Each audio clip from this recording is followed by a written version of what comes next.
sur les grands événements d'Afghanistan du jeudi 31 juillet. Bienvenue. Alors que le monde célèbre la journée contre la traite des êtres humains, l'Afghanistan sous le régime taliban connaît une augmentation significative de ce phénomène destructeur. Le chômage généralisé et la pauvreté ont poussé les femmes afghanes vers les chemins dangereux de la migration illégale, les piégeant dans les filets des trafiquants d'êtres humains. Ici, nous allons écouter un reportage complet sur cette crise et les histoires bouleversantes de ses victimes. Imaginez que les trafiquants achètent et vendent des gens comme des animaux, comme des marchandises dans un magasin, 20 ici, 10 là, juste comme ça. Voici l'une des victimes de la traite des êtres humains. Il, qui a souhaité garder l'anonymat dans ce reportage en raison de la sensibilité du sujet, explique qu'il était ancien soldat de la République déchue et qu'à cause de problèmes et de menaces sécuritaires, il a été contraint d'emprunter une voie dangereuse et illégale. Il raconte qu'il a commencé son périple en 2021, après l'arrivée au pouvoir des talibans en Afghanistan, à partir de ce jour-là.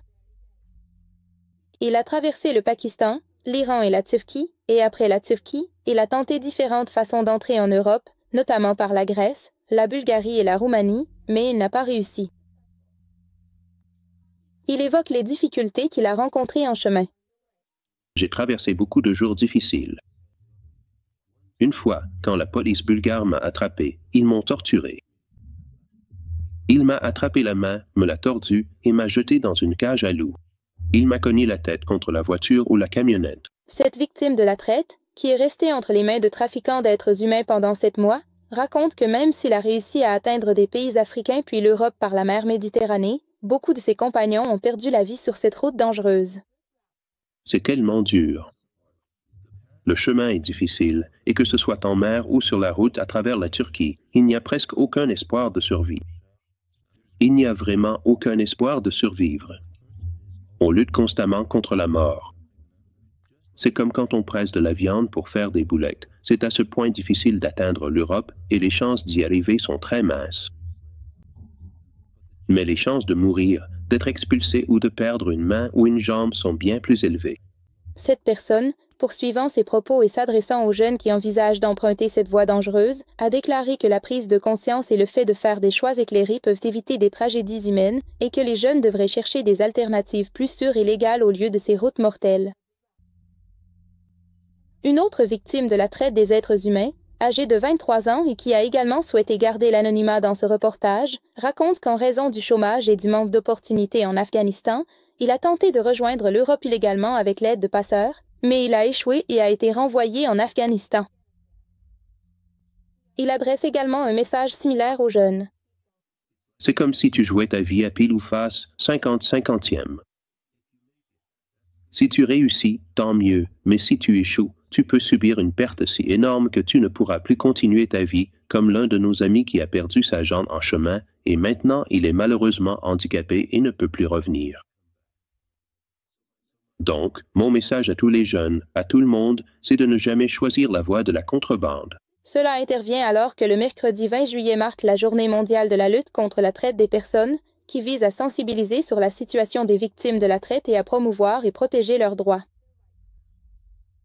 La traite des êtres humains fait référence au commerce de personnes, qui se pratique principalement à des fins d'esclavage sexuel, de travail forcé et d'exploitation sexuelle commerciale au profit des trafiquants ou d'autres individus. En même temps, lorsqu'une personne franchit illégalement la frontière d'un pays, que ce soit avec ou sans son consentement par des trafiquants d'êtres humains, cela est également considéré comme une forme de traite des êtres humains ou de migration illégale. Le Bureau des Nations Unies contre la drogue et le crime, ou ONDC, a appelé mardi 29 juillet à la coopération et à des efforts conjoints pour mettre fin à la traite des êtres humains en Afghanistan, en autonomisant les communautés avec un accent sur la prévention et le soutien aux victimes, comme indiqué sur sa page officielle. Selon des rapports d'organisations internationales, depuis que les talibans ont repris le pouvoir en Afghanistan le 15 août 2021, la migration illégale des Afghans a augmenté en raison de ce qui est décrit comme des problèmes de sécurité, ainsi que de la montée du chômage et de la pauvreté.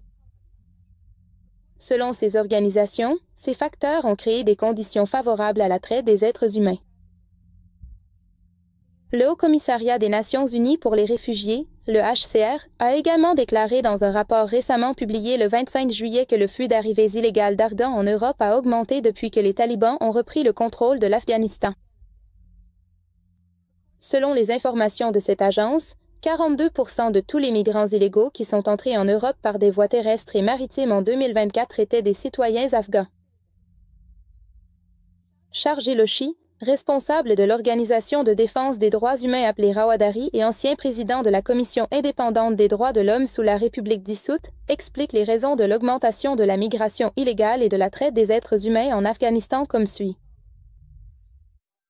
Après la prise de pouvoir des talibans, la situation des droits humains en Afghanistan s'est considérablement détériorée. Les systèmes de soutien pour les enfants et les femmes ont complètement disparu et ces deux groupes sont particulièrement vulnérables à la traite. Malheureusement, en parallèle, le désir des jeunes et des adolescents de migrer à l'étranger crée une opportunité pour les trafiquants. Tous ces facteurs, malheureusement, ont créé une situation dramatique et peuvent contribuer à l'augmentation de la traite des êtres humains. Elle affirme que, dans les circonstances actuelles en Afghanistan, il est très difficile de soutenir les victimes de la traite des êtres humains en raison du manque d'accès adéquat aux médias et aux organisations internationales, et que la seule solution est que les défenseurs des droits humains à l'intérieur de l'Afghanistan documentent ces réalités autant que possible. Selon les informations des Nations Unies, de 2020 à 2023, plus de 200 000 victimes de la traite des êtres humains ont été identifiées dans le monde entier. Mais selon cette organisation, cela ne représente qu'une petite partie de la réalité et le nombre de cas non signalés serait bien plus élevé. Des experts juridiques affirment que l'absence de constitution en Afghanistan a transformé le pays en un environnement propice à la traite des êtres humains. Hekmatullah Hekmat s'exprime à ce sujet. Maintenant que l'Afghanistan est sous l'émirat islamique, qu'il existe un vide juridique dans le pays et qu'il n'y a pas de loi spécifique concernant la traite des êtres humains et les crimes connexes, l'absence d'accords internationaux et de mécanismes clairs pour lutter contre ce phénomène dans la région crée un environnement propice à la traite des êtres humains. Dans la région, cela continue d'offrir un environnement favorable à la traite. Nous avons voulu interroger le gouvernement taliban sur la situation actuelle de la traite des êtres humains en Afghanistan, mais Sabiullah Mujahid, leur porte-parole, n'a pas répondu à notre question. Cependant, Ebatullah Akhundzada, le chef du gouvernement taliban, a publié un décret en décembre dernier pour prévenir la traite des êtres humains. Selon ce décret, le ministère de l'Intérieur doit arrêter les trafiquants d'êtres humains et les déférer devant les tribunaux militaires, qui doivent les condamner à 1 an de prison pour la première infraction, 2 ans pour la deuxième et 3 ans pour la troisième. Le décret insiste également sur la nécessité de sensibiliser davantage le public à ce sujet et demande au ministère de la Défense des talibans d'arrêter les trafiquants aux frontières et de les remettre à leur ministère de l'Intérieur. La Journée mondiale de la lutte contre la traite des personnes a été instaurée par l'Assemblée générale des Nations unies en 2013 afin de s'attaquer au problème mondial de la traite des êtres humains et d'encourager les actions nécessaires pour la combattre. Le thème de cette année pour cette journée, la traite des êtres humains est un crime organisé et une exploitation, met en avant le rôle essentiel des forces de sécurité et du système de justice pénale dans le démantèlement des réseaux de traite. Ce thème rappelle que, dans toutes les interventions et actions, les droits, la sécurité et les besoins des victimes de la traite doivent être pleinement pris en compte et placés au premier plan. Dans le segment d'aujourd'hui de Zering Global Television, nous entendons l'histoire bouleversante d'une femme devenue victime d'agressions sexuelles sur la route de la migration illégale. Cette femme a été contrainte de se sacrifier face aux exigences des trafiquants afin de sauver sa fille. Un récit amer des souffrances que les femmes afghanes endurent dans leur quête de sécurité. Voici l'histoire douloureuse d'une mère de plusieurs enfants. Elle raconte avoir goûté à l'amère expérience de voyager par les routes de la contrebande à 3 reprises, un chemin qui a bouleversé sa vie, transformé son sommeil en cauchemar et, comme elle le dit, lui a apporté douleur, souffrance et tourments pour le reste de ses jours. Au cours d'une conversation téléphonique, entre larmes, soupirs et regrets, elle a confié que chaque fois qu'elle repense à ces événements, son cœur se serre, car elle a vécu la traite humaine et l'agression. Cette femme, accompagnée de son mari, s'est rendue en Iran par des routes de contrebande, puis, dans l'espoir d'une vie meilleure, elle et sa famille ont entrepris le voyage de l'Iran vers la Turquie illégalement. Elle raconte: « Nous nous sommes perdus dans les montagnes pendant 2 nuits, sans eau ni nourriture. Il n'y avait aucun réseau pour les téléphones portables. Nous avons à peine réussi à trouver un passeur, et ils sont venus nous chercher. » Elle raconte qu'ils ont été trompés par des trafiquants d'êtres humains et retenus en otage dans un dortoir pendant au moins 1 mois. Cette femme raconte: « J'ai trouvé quelqu'un qui disait pouvoir nous envoyer en Europe. Ils nous ont dit de laisser notre argent dans une certaine boutique. C'était un bureau de change. Nous y avons laissé l'argent. Après quelques jours, nous avons vu que les enseignes avaient changé. Ils ont pris notre argent. J'ai dit que j'allais appeler la police, mais ils nous ont emmenés dans un dortoir et ont retenu mes enfants et moi en otage pendant 40 jours. Nous faisions le ménage. Nous donnions du pain aux voyageurs et ramassions les ordures. Finalement, j'ai fait un scandale et ils nous ont envoyés dans la forêt, et là, la police nous a attrapés. Quand nous sommes sortis du camp, nous sommes restés dehors. Je ne connaissais pas le quartier. Un homme sans foi est venu et a dit: « Puisque vous n'avez nulle part où aller, je vais vous emmener chez moi. Ma famille est là-bas. » Il dit qu'après 2 heures, je lui ai demandé: « Où est ta femme? » J'ai vu 3 hommes entrer et ils voulaient agresser sexuellement ma fille et moi. J'ai pleuré et supplié, leur demandant de ne pas toucher à ma fille. Ils m'ont agressé. Le propriétaire a pris de l'argent de leur part. Cette mère souffrante, qui vit toujours dans l'incertitude, dit que cela lui suffit. Elle a assez souffert et ne veut plus emprunter la route de la contrebande pour voyager. L'Organisation afghane de soutien aux médias avertit que les arrestations et les répressions contre les journalistes ont fortement augmenté. Hamid Ahmad Azimi et Mushtaq Ahmad Alami, 2 militants des médias, ont été détenus uniquement pour avoir traduit et doublé des séries télévisées étrangères. Nous avons préparé un rapport complet sur l'état alarmant de la liberté d'expression en Afghanistan, que nous allons regarder ensemble ici. L'Organisation afghane de soutien aux médias, exprimant son inquiétude face aux récentes arrestations, menaces et restrictions visant les journalistes et les militants des médias en Afghanistan, affirme que cette situation a créé de sérieux obstacles aux activités des médias indépendants dans le pays. Le mercredi 30 juillet, l'organisation a déclaré dans un communiqué de presse que Navid Ahmad Asghari et Mushtaq Ahmad Alimi, militants des médias, ont été arrêtés pour avoir traduit et doublé des séries télévisées étrangères. Et jusqu'à présent, aucune information n'a été communiquée sur leur sort. Le communiqué ajoute qu'un certain nombre de journalistes dans les provinces de Kaboul, Logar et Khost ont également été menacés. L'organisation a qualifié ces actions de contraires aux valeurs des droits humains, aux engagements nationaux et internationaux de l'Afghanistan, ainsi qu'à la liberté d'expression. Elle précise en outre que les médias sont les yeux de la société et qu'imposer la censure et des pressions sur eux revient à mépriser les droits fondamentaux du peuple. L'organisation a appelé le gouvernement taliban à libérer immédiatement et sans condition les journalistes détenus. Il devrait garantir un environnement sûr et indépendant pour que les journalistes puissent travailler, respecter la liberté d'expression et mettre fin aux restrictions contre les médias. Par ailleurs, Zabiullah Mujahid, le porte-parole du gouvernement taliban, affirme que les activités médiatiques doivent être menées sur la base des valeurs islamiques, des intérêts nationaux et des principes professionnels. L'agence de presse Bakhtar, qui est sous le contrôle du gouvernement taliban, a rapporté mercredi 30 juillet que, lors d'une réunion à Kaboul intitulée « Lutte médiatique, stratégie et diplomatie », il a mis en avant les aspects clés de la politique médiatique du gouvernement taliban, de l'engagement médiatique et de la politique étrangère. Il a également souligné l'importance d'éviter les interprétations erronées et les comportements émotionnels, de faire preuve de patience et de tolérance, de renforcer l'idée d'unité nationale et de maintenir une compréhension politique dans la sphère médiatique. Parallèlement, plusieurs journalistes affirment que les restrictions imposées aux médias par le gouvernement taliban se sont récemment intensifiées. L'un d'eux, dans la province de Balkh, qui a souhaité garder l'anonymat en raison de la sensibilité du sujet, a accepté de parler à condition que sa voix soit modifiée. La censure est tellement forte que rien ne peut être dit sans être scruté. Aujourd'hui, les gens ne peuvent plus parler, ni s'exprimer. La vérité n'est plus dite. Tous les ordres viennent directement d'eux. Que ce soit le ministère de la Promotion de la Vertu, les services de renseignement, la police ou qui que ce soit, c'est aux médias de faire attention et de s'assurer que personne ne parle contre eux. Désormais, tout est sous leur contrôle. Partout où il y a une explosion ou un attentat suicide, il est interdit à quiconque de prendre des photos. Il convient de mentionner que le gouvernement taliban a déjà nié avoir arrêté des journalistes en lien avec leur travail.